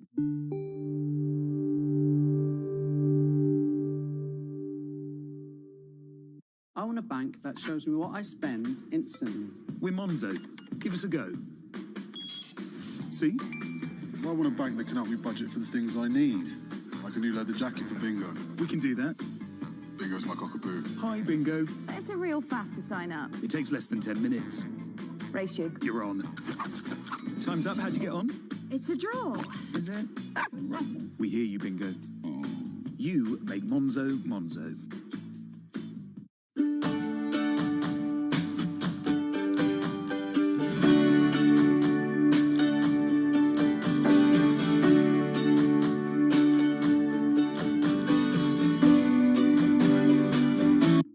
My general advice is continue to seek out companies or people that are maybe one stage or two stages ahead of you. And I think this is generalizable to not just to startups, but anyone seeking fast growth in their own professional lives, in their careers too.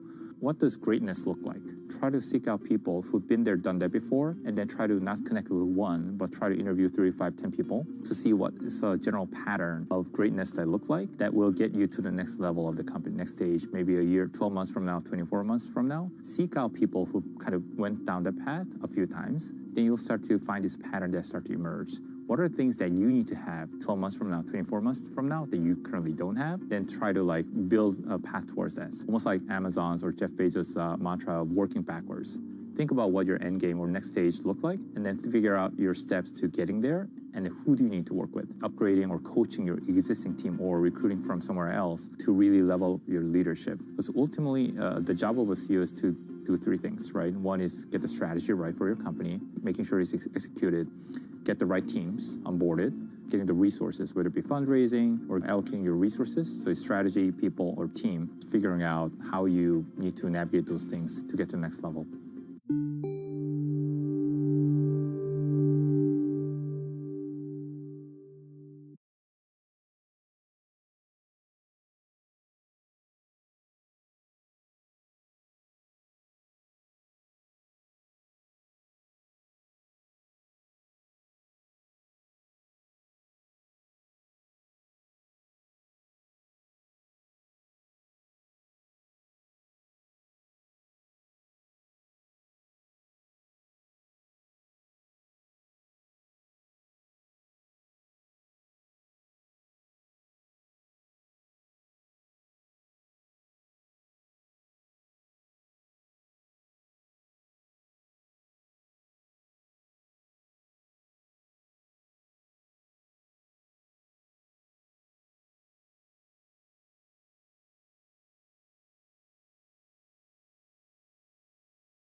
to the area. Are they going to be able to find the workers they need in Tulsa? We believe so for one big reason, well, two big reasons. One, we're very much focused on building up quality of life in our city so it's easier for them to recruit people to Tulsa. We're on a 20-year run now of major investments. At our concert arena that we built has been the concert arena at 2 of the last 4 years. We lost out to Madison Square Garden 1 year. We lost out to the Staples Center in LA 1 year. So not bad competition for a concert arena in Tulsa. We just opened the greatest park gift to any city in American history about 3 years ago, the Gathering Place. It's a $480 million entirely privately funded park in the heart of our city. We're building a lake in the middle of our city that's going to open on Labor Day weekend. We're building a museum to house the greatest collection of American art outside of that owned by the federal government that is in Tulsa. We just opened the Bob Dylan Archive about 2 years ago. So there's a lot going on from a quality of life standpoint. And the other is, and I think this is really important, we want to be the best city in America for immigrants. We're working very hard to make Tulsa a city that really lives up to the hopes and aspirations that immigrants from all around the world have when they come to the United States. We want them to be welcome. We want them to find great jobs and opportunity in our city. You're in our great city for a specific reason. Tell us about what you were doing last night. So The Outsiders, which I imagine a lot of your listeners have either read the book. 7th grade. 7th grade is Right? like required reading. Like, oh my God. The greasers and the socias. That's right. So The Outsiders was written by a high school student in amazing. Tulsa decades ago, Essie Hinton. She still lives in Tulsa. Then Francis Ford Coppola made a movie that launched the careers of just an unbelievable number of actors who went on to have big careers. Well, now it has been made into a Broadway musical, and it's premiering tonight on Broadway. So we have about 200 people from Tulsa who are in town to support the show. That we're just so proud of it, and that this story written by our fellow Tulsan has become a classic of American literature, film, and we believe it will be on Broadway as well. Well, how was the show? It was amazing, amazing. The performers in it are great. The special effects and stage work in it, I've never seen anything like it. They do a great job of honoring the spirit of the book and the story that's so important. We should note the show on Broadway is produced by Angelina Jolie, and again, as you mentioned, based on the book by Essie Hinton. Really great stuff. It's amazing how young she was when she wrote. What did you do in high school? She wrote a book. Hey, I was like, ouch. Can you imagine being defined for your whole life by one thing you did in high school? Exactly. No. Right. For most of us, no. Great to check in with you again. Good luck with everything. Have a good trip home. Thank you both so much. Enjoy. Good to see you. Yeah, great to see you. Mayor G.T. Bynum, of course, the mayor of Tulsa, Oklahoma, joining us here in our Bloomberg Interactive Broker studio. Hey, let's take a look at how stocks closed today. Green day for the S&P 500, up 0.7%. The NASDAQ, Carol, composite up by 1.7%. On to tomorrow's big bank earnings, which we get before the open. Right now, though, to World and National News and Amy Morris. Amy, all yours. All right, thank you, Carol. O.J. Simpson has died. Simpson was a football legend and a movie star. He was acquitted for double murder of his ex-wife and her friend in 1995. His family posted on social media that he died after a battle with cancer. O.J. Simpson was 76 years old. A former interpreter for the L.A. Dodgers baseball star Shohei Ohtani was charged with bank fraud by the U.S. Justice Department today. U.S. Attorney Martin Estrada says Ippei Mitsuhara allegedly stole more than $16 million from Ohtani. According to the complaint, Mr. Mitsuhara stole this money largely to finance his voracious appetite for illegal sports betting. U.S. Attorney Martin Estrada says Mitsuhara started placing bets back in 2021, and now Mitsuhara faces up to 30 years in prison. Japanese Prime Minister Fumio Kishida told a joint meeting of Congress today the world needs the U.S. to maintain its key role on the global stage, warning that much of Asia would face harsher realities without American support. China's current external stance and military actions present unprecedented and the greatest strategic challenge, not only to the peace and security of Japan, but to the peace and stability of international community at large. The Japanese leader told lawmakers he sensed self-doubt in the U.S. over its involvement abroad. House Speaker Mike Johnson and former President Donald Trump are set to propose legislation aimed at preventing non-citizens from voting. USA Today reports Trump and Johnson plan to announce the measure during a joint press conference tomorrow. Non-citizens are already not allowed to vote in federal elections in the U.S., and officials say it doesn't happen that often. Global news 24 hours a day and whenever you want it with Bloomberg News Now. I'm Amy Morris, and this is Bloomberg.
Connection lost.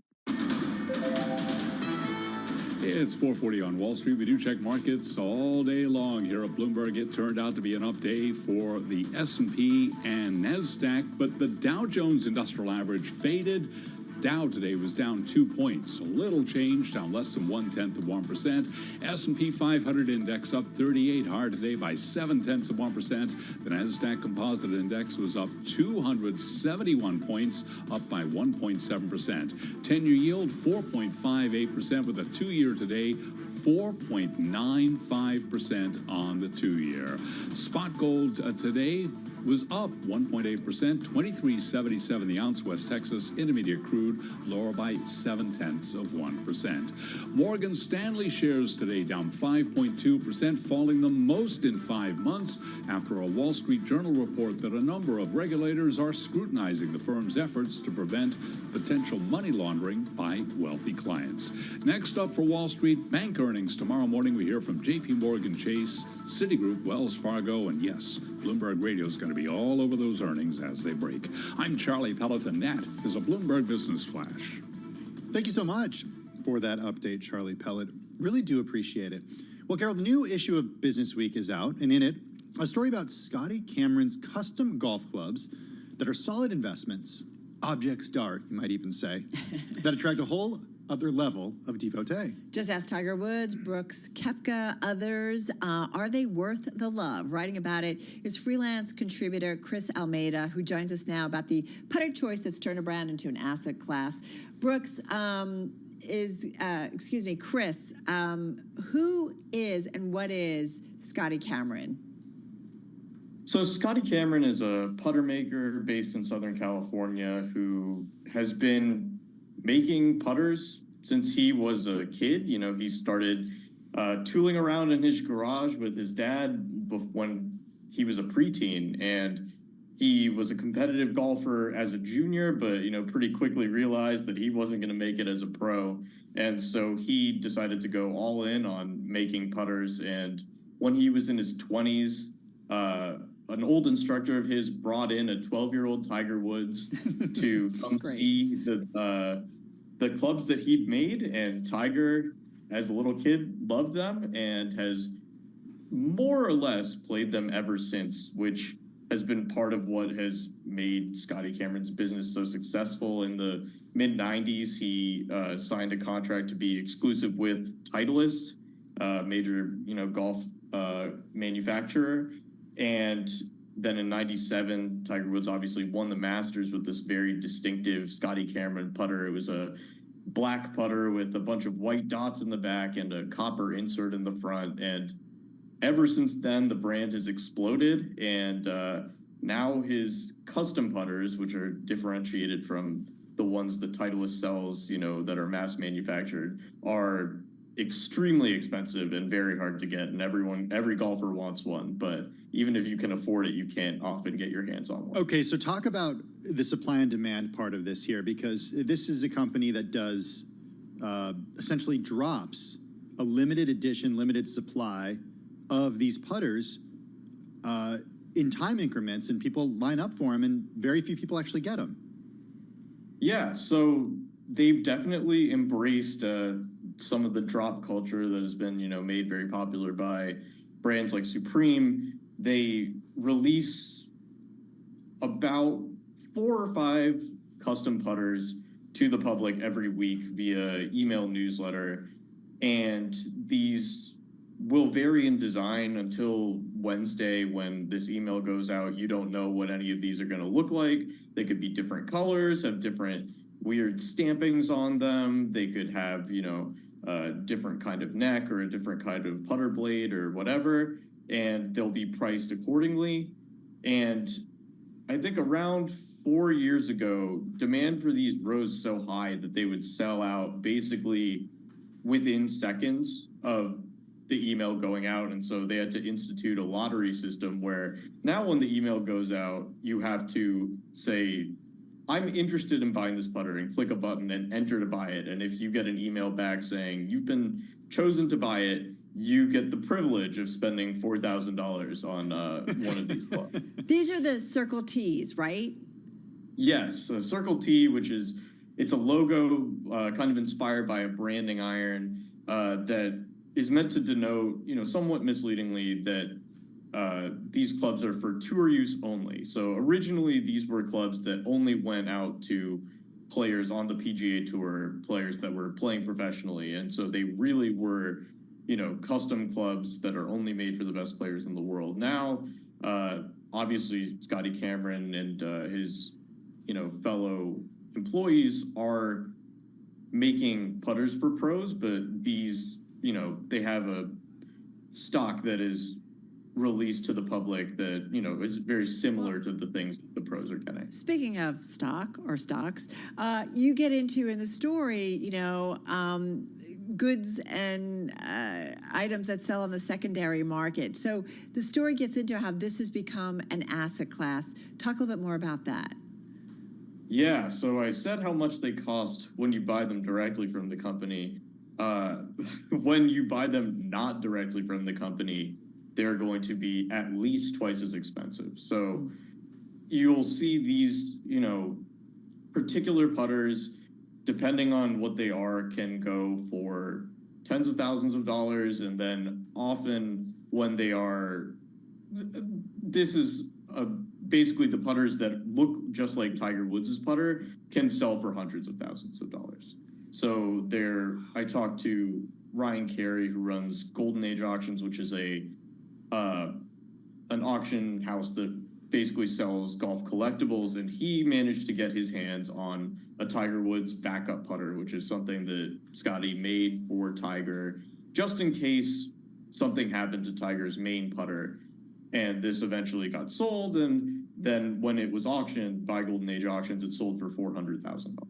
So that is, that's kind of the top end. I'm not going to pretend like that's regular, but even the ones that are released every week, if something goes for $4,000, you can instantly flip it for $8,000, and the demand will be there, no question.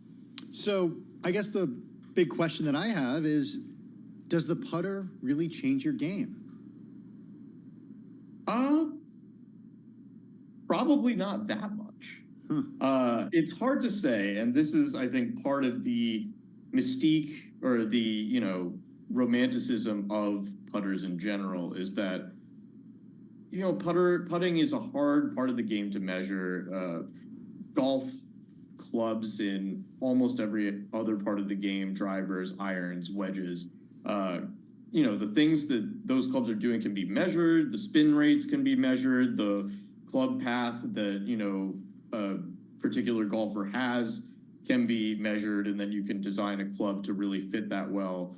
Putting is the least scientific part of the game. And so it's also, the part where nerves come most into play. You're getting really close to the binary result at the end there.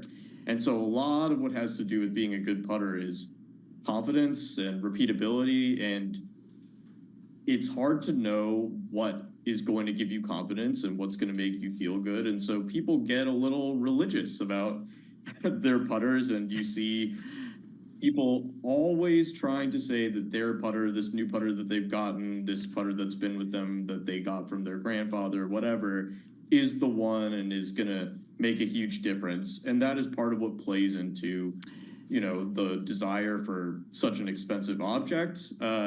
Would I say that there's like a really direct correlation between these putters and being a really good putter? No, but there's just enough of a question for people to maybe believe. Well, there's a fun part in your story where you even talk about Tiger Woods back a few years ago, talking to reporters, and said that there were only 2 putters in his collection that were off limits to his son. So even he was like, wait, you can't play with this.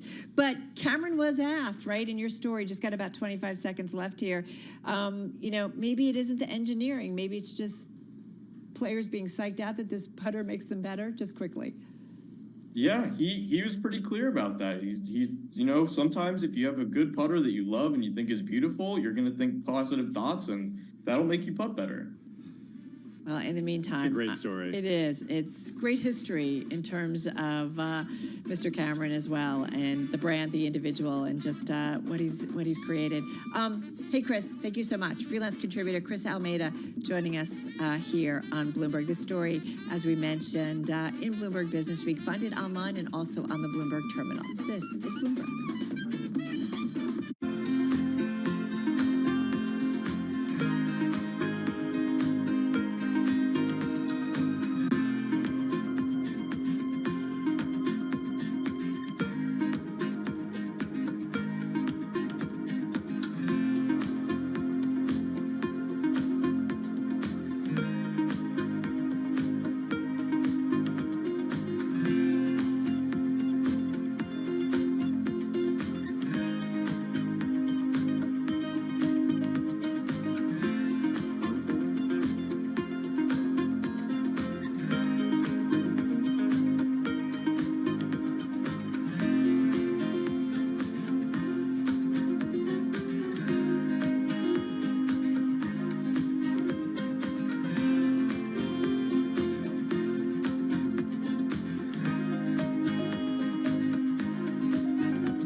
My general advice is continue to seek out companies or people that are maybe one stage or two stages ahead of you. And I think this is generalizable to not just to startups, but anyone seeking fast growth in their own professional lives, in their careers too. What does greatness look like? Try to seek out people who've been there, done that before, and then try to not connect with one, but try to interview 3, 5, 10 people to see what is a general pattern of greatness that look like that will get you to the next level of the company, next stage, maybe a year, 12 months from now, 24 months from now. Seek out people who kind of went down that path a few times. Then you'll start to find this pattern that start to emerge. What are things that you need to have 12 months from now, 24 months from now that you currently don't have? Then try to build a path towards that. It's almost like Amazon's or Jeff Bezos' mantra of working backwards. Think about what your end game or next stage look like, and then figure out your steps to getting there, and who do you need to work with, upgrading or coaching your existing team or recruiting from somewhere else to really level your leadership. Because ultimately, the job of a CEO is to do 3 things, right? One is get the strategy right for your company, making sure it's executed, get the right teams onboarded, getting the resources, whether it be fundraising or allocating your resources. So it's strategy, people, or team, figuring out how you need to navigate those things to get to the next level.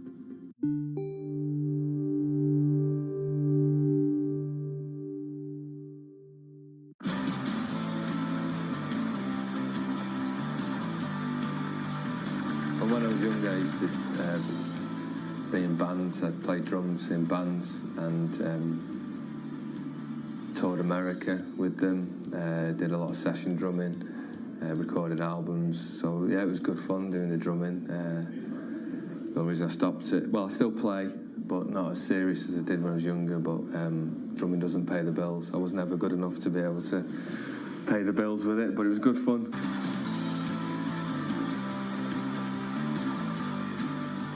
I started RJF, and the reason I started it was I saw a gap in the market for particular early stage and startup businesses.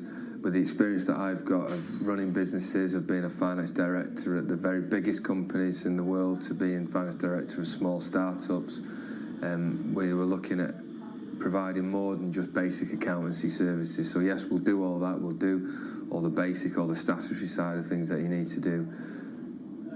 But there's so much more value that we can add, and I wanted to have my experience to help these startups, because a lot of them don't really know where to go.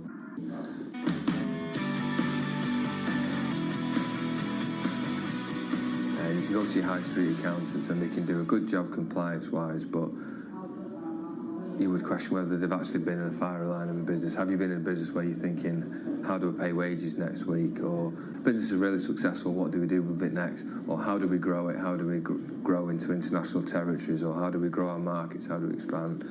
So a lot of the experience I've seen over the years and seen different types of business in different sectors, I thought, well, it's a real value that I can add to these businesses as opposed to just being an FD, because a lot of these businesses can't afford an FD. But if we can take care of their statutory side of things, the compliance side of things, I'm on hand to be able to help and advise businesses with their growth strategy, or if they're in difficulty, help them through these times.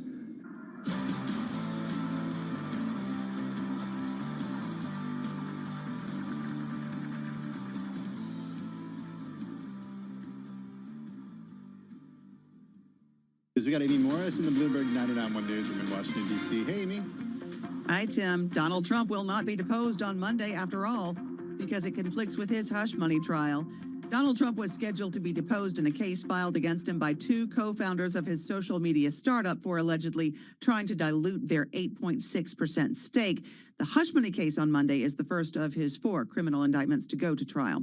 FTX co-founder Sam Bankman-Fried will appeal his conviction and 25-year prison sentence for committing a multi-billion-dollar fraud. The 32-year-old filed notice to have his conviction and punishment overturned. It is not clear on what grounds he intends to appeal. O.J. Simpson, the football legend and movie star whose murder trial exposed a racial divide in the U.S. in the 1990s, has died. That story from Bloomberg's Nathan Hager. He was a Hall of Fame running back, a celebrity pitchman. He even did a turn in the Naked Gun movies. Doc says I should be on my feet and as good as new in a week. But O.J. Simpson's fame turned to infamy in the 1990s during what was then known as the trial of the century. If it doesn't fit, you must acquit. Simpson was acquitted of killing his ex-wife Nicole and her friend Ron Brown in a case watched by more than 100 million people, but he did serve 9 years behind bars in an unrelated kidnapping and armed robbery. O.J. Simpson's family says he died yesterday of cancer. He was 76 years old. Nathan Hager, Bloomberg Radio. Los Angeles Dodgers star Shohei Ohtani's longtime interpreter is being federally charged with bank fraud for allegedly stealing $16 million from him. U.S. Attorney Martin Estrada says Ippei Mitsuhara made unauthorized bank transfers from Ohtani's account from late 2021 until January of this year to fund his gambling addiction. And the Masters is underway in Augusta, Georgia. Sitting atop the leaderboard is Bryson DeChambeau at 7 under, and that's followed by Danny Willett and Matt Fitzpatrick, now tied for second at 4 under par. Global news 24 hours a day and whenever you want it with Bloomberg News Now. I'm Amy Morris, and now back to Bloomberg Business Week with Carol Masser and Tim Stenovic. Amy, you're going to want to listen to this. We have a house for you. This is a story among the most read on the Bloomberg, popping up thanks, courtesy of the team over at Wall Street Journal. It is said to be Colorado's most expensive home. Yeah, and the bad news is, Carol, it just closed. So, oh, shucks. Yeah, so if you were looking for this one, yeah. It's a ranch with a view of all 4 ski resorts in Aspen. It's closed for $77 million. That's according to the listing agent with Compass. Name on it. Did you see that? The ranch at Owl Creek? Yeah, kind of cute. Yeah, right? Very cute. Okay, so what do you get in Aspen for $77 million? I hope a lot. 11,400 square feet, a guest cottage, a pool house. It sits close to, right next to, about 850 acres of county-owned, preserved, undeveloped land. That's according to the listing agent. That's invaluable. You also get views of Buttermilk and Aspen Highlands. That's what you like. Two of the 4 ski resorts there. Yeah. And then Snowmass is visible to the west. The seller bought the ranch at Owl Creek in the spring of 2021 for $40 million, put it back on the market about a year later for $70 million, according to public records. Not too bad. But while this is the most expensive home sold in Colorado, a property nearby is reportedly under contract for $110 million and will take the title